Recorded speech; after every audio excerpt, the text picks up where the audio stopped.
totoo nga ba na susuporta na siya sa mga Duterte?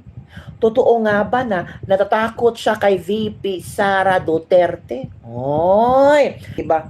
Ano ka ba, Bongbong Marcos? Sinabi na ni VP Sara, Uniteam is already done. Pero ikaw, paniwala ka pa rin na may Uniteam. Saan ka bang planeta nakatira? Ay, nako. Naduwag si BBM. Kaya ngayon, puro papuri na ang kanyang ginagawa sa mga Duterte.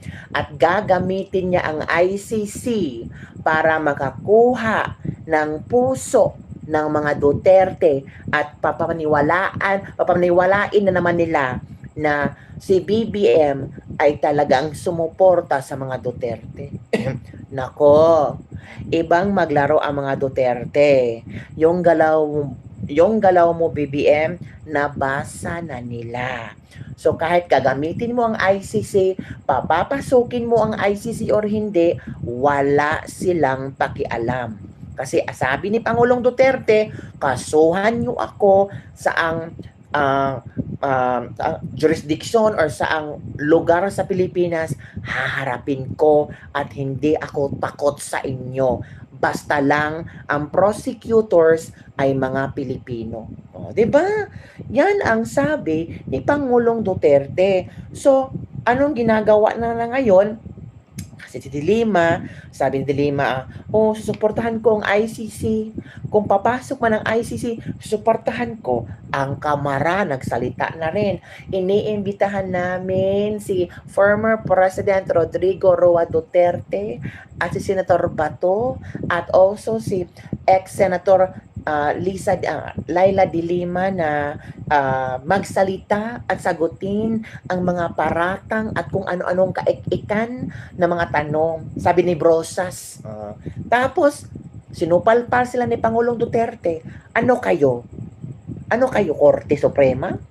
Ano kayo? Iparehas nyo ako kay Alice Goo na lahat na yung kapagkatao, niyurakan ng mga tao dyan. Hindi, magaling mag-isip. Magaling mag-isip si Pangulong Duterte. So, anong reaksyon ng Kamara? Tumahimik agad. Si Senator Bato, anong sabi ni Chase Escudero? Huwag kang pumunta. Diba? So, walang nagawa ang Kamara. I don't know, baka i-contempt nila or magsupina sila kay Duterte at kay Bato, bahala na sila. Di ba mga kabibig? Uniteam is dead. Unipink is alive. Unipink is alive daw. Daming paligoy-ligoy ni BBM. Wasak, sabog, parang ikaw lang. So, mga kabibig, ano ang iyong reaction sa statement ni Pangulong Bongbong Marcos na walang nagbabago sa Uniteam? Kahit nag-resign si VP Sara bilang DepEd Secretary, Uniteam is still Uniteam. VP Sara naman, ang Uniteam ay panahon ng eleksyon. Wala ng eleksyon. So, wala ng Uniteam. Yun na nga, kabibig. So, hindi ko naintindihan kung ano ba itong sinasabi ni BBM. Talaga ba, Charmaine? Oo, talaga po, Charmaine. Umaasa pa rin siya na maloko niya si Sara. Kabibig, sabi ng Duterte, ang grade down niya 75 lang, pero kahit 75, para siyang cum laude, so clever. Former President Rodrigo Roa Duterte. Gumising ka na, Marcos. Ang bait-baitan, magbait-baitan lang. Pwede naman. Ganun talaga ang mga politiko. Dapat, pag nakaharap ang kamera, dapat malumanay. Dapat yung mga sinasabi ay makakuha ng atensyon, makakuha ng botante. Pero sa likod niyan, naku, iba ang nasa likod, iba ang kulo nila. Diba mga kabibi? Ay, nako, grabe ang mga nangyayari ngayon. Diba? Uniteam, still the same. Ay, nako, ikaw lang nag-isip. Eto na mga kabibig. ito na ang pasabog din ni Trillanes. Ito we have to set aside sensitivities. Hala?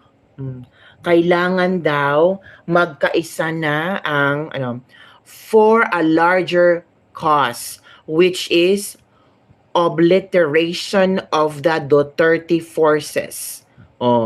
Trillanes, Marcos, Pink can join forces to form anti-Duterte unity ticket. Ala, grabe ha?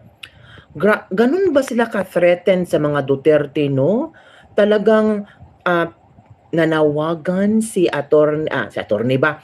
Trillanes na dapat talaga ang Pink at mga Marcos ay magsasanib puwersang para kuno na tawag dito mapigilan ang Duterte forces. La, grabe sila, no? Grabe. So, kalaban talaga nila ang mga Duterte, no? Kasi ramdam nila hindi matitinag ang mga supporters ng mga Duterte. Unipink is in, Uniteam is out. Ala, kain suka ang mga bangag. Ala, yung una, yung tumakbo si BBM, nako, grabe kawawa si BBM sa kanila. Binanata nila si BBM nung tumakbong presidente. Ngayon si BBM naman ang nakaupo. Gusto nila na ang mga Duterte na naman ang kanilang pupukulin. Kaya kailangan mag-combine forces na ang Bongbong Marcos supporters at mga Pinklawan. Ang tawag dyan, Unipink. Iba din sila, oy.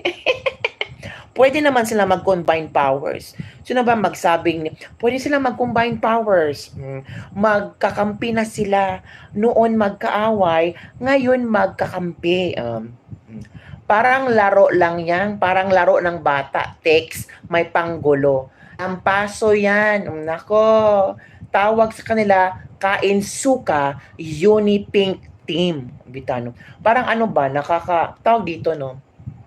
Kung ikaw ay isang Pinklawan, tapos nung panahon ng eleksyon talagang you really fight kung Pinklawan ka ha, tapos siniraan mo si Bongbong Marcos, lahat ng sinasabi mo tungkol kay Bongbong Marcos, magnanakaw, mga ganito, mga ganyan, walang diploma, bobo. Ngayon, sabi ng mga ilang Pinklawan, kailangan nating makipag-alyansa sa mga Marcos supporters, Pinklawan. Parang ano ba? Parang nakakasuka. Parang, Pinklawan tayo? Kalaban natin ito noon?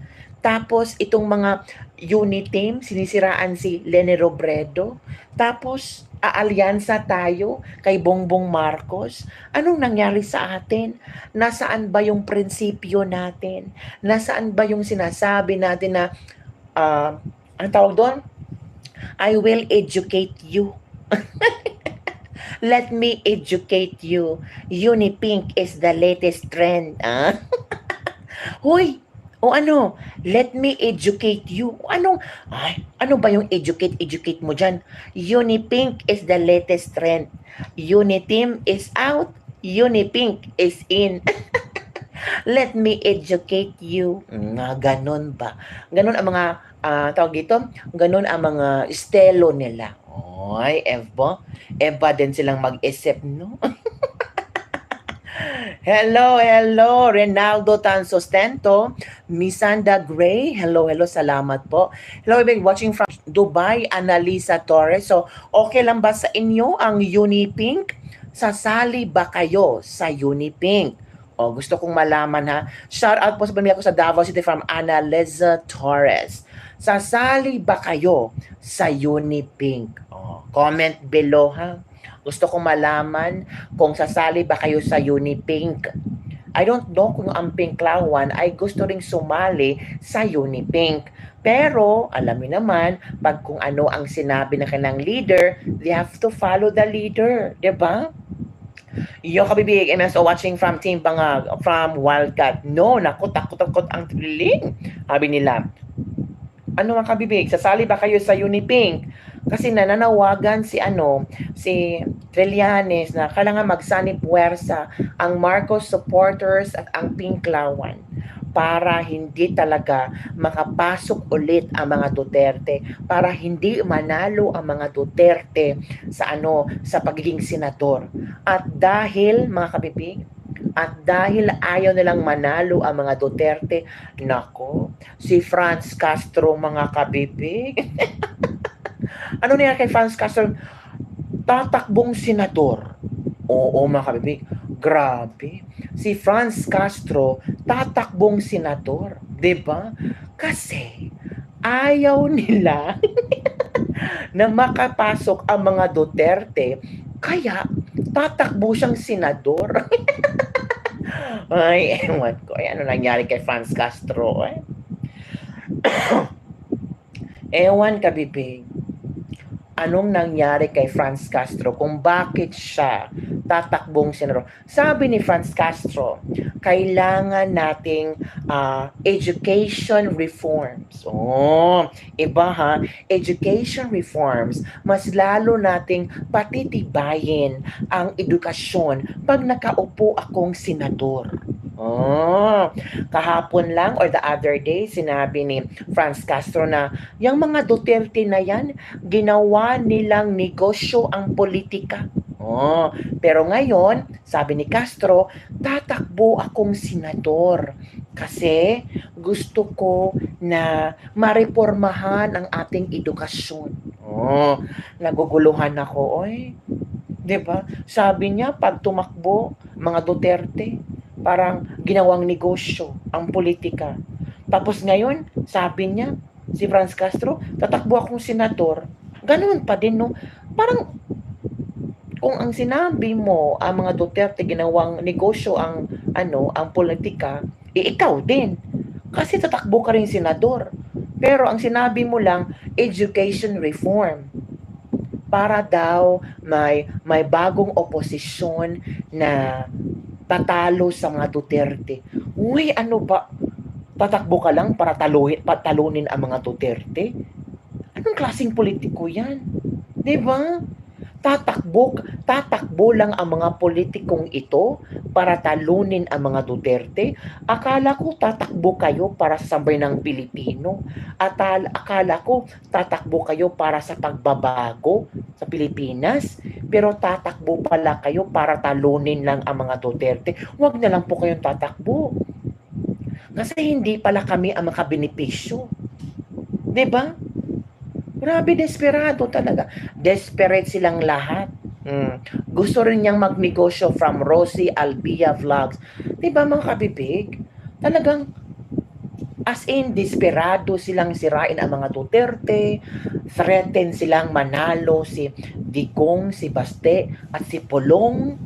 Nagsabi lang si VP Sara na posibleng tatakbo ang mag-amang Duterte. Threaten na sila agad-agad. So, kailangan talagang na combined powers na ang mga Marcos at Pinklawan para talunin ang mga Duterte.